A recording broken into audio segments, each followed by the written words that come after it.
Hi everybody, this is Paul Isley again with another edition of Tilly Talks. And today we're going to talk about how to trim your Tillandsias. Common sense is required, but once you have that, it's easy to do. First, we're going to pick a plant that past bloomed quite a while ago. It's had pups taken off of it twice, starting in 2017. Tillandsia top of the line, which is capitata bifasciculata. So when it actually blooms, it has a lot of color. It's a gorgeous plant. And you can see that there are two offsets growing on this, actually three offsets growing on this mother plant. And so what do you do when you have a lot of dead leaves around like this? Well, for leaves that are easy to take off, you can do that by hand. And these two are actually pretty easy. You go around and here's another one. That's 3. Here's another one. That's 4. Oh, there's another pup. So now, if you look down in here, you can see that there are another couple of pups down at the base of the leaves. Those are called the leaf axils. There are 2 pups coming up out of the leaf axils, A-X-I-L-S. And if you want them to grow well, you want to give them lots of room. So you can see, hi, pause. Get out of here, pause. Okay, so, all right. I'm just ram that right. So you can see that this leaf is impeding this offset. So what I do is I do that, and now the offset has tons of room to grow. And we'll spin this guy around, and you can see this one is growing on the inside of this leaf, which really doesn't make any difference. But this leaf is over it, and at some point will impede its growth. And I want to cut that leaf off without cutting any of the leaves on the little guy, obviously. And so now these two offsets have plenty of room to grow. Then you have this old inflorescence here, and the easy way to do that is to get a good sharp pair of scissors and have at it, and you can get rid of the inflorescence. And then you have leaves that are partially alive and partially dead. This one's mostly dead, so for me, I would take it off. Now, ripping it off may impact this offset, which I don't really want to do, and it's pretty small to take off. So the easy way to do it is to begin cutting the easy part with the scissors, the visible part, and then you can tear it carefully and it'll come out. Once the leaf edge is cut, if you tear against that edge, usually it pulls off pretty easily. Okay, so now we're more into the aesthetical part of the plant, where you have as the mother plant gradually dies back. You can go around and cut off any dead tips like this.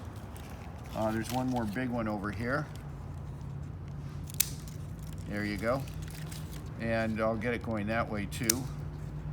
And so now the plant looks a lot better. Now, I also noticed that we have one offset here that's growing behind a leaf. He's bashful. So we'll cut it there like that and see if we can pull it back and away. And we did. And then we've got this side of the leaf. Now you could just go like this and leave the rest of it. Actually, it doesn't really come off, and it's very tight.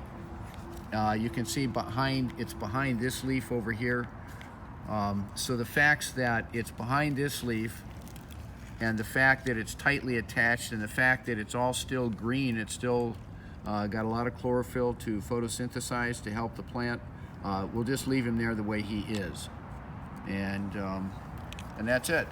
So this guy is pretty much done. There are 1, 2, 3, 4, 5 offsets on this top of the line.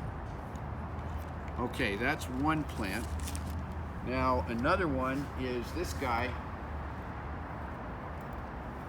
a beautiful hybrid called Blushing Giant. And you can see the roots on this one. You can see there's a mother plant, there's the plant that just bloomed, and then there's the offset of the plant that just bloomed. So we have 3 generations here. And the first thing I'm going to do is, because none of the roots are yellow, none of them are alive, and they're kind of scraggly looking and they take up space. And then so I'm going to take off that leaf, that dead leaf, and then I'll go through and cut off most of the roots. I always like to leave some roots, because if I was going to glue this onto something, I'd actually cut off probably about there. But you always want to leave some roots so that it goes into the glue and it fixes the plant. So there you go. So that's that. I usually don't like to have the beaded ties holding on there. There's our tag that says Blushing Giant, Streptophila by Solariana. And so we turn it around, and then here's the grandmother, if you will, along with a leaf there that comes off. And the question is, do we want to leave the grandmother on there, this ancestral plant, or do we want to take it off? There's still chlorophyll, it's still photosynthesizing, so I think at this point in time, we'll just trim it up. Whoops. Yeah. And have it look better. There's a floral bract from the inflorescence from this from a long time ago, a couple years ago. That's gone. And what I do is, if I don't know whether I want to leave the plant or not, a lot of times what I'll do is I'll trim off all the dead material, get it looking as good as I can, and then look at it and say, do I want to take it off or leave it? Because now it's, better as to what it looks like. So anyway, it doesn't look so bad. And so I'm going to leave it. And then we have the old inflorescence here on this mother plant. And it does not have any seed pods. If it did have seed pods, they would protrude, they would stick out from the floral bracts quite a bit, and you would see them. And of course, you don't want to cut those off if you want to try your hand at growing them from seeds. So, but this one doesn't have any seed pods. The inflorescence is completely dead, and so I'm going to go in here and there, and just take those guys off. Got one more down below here, and I'll get rid of, well, actually, you know what? The way this one, well, it's going to come off anyway. We'll just take him off. And,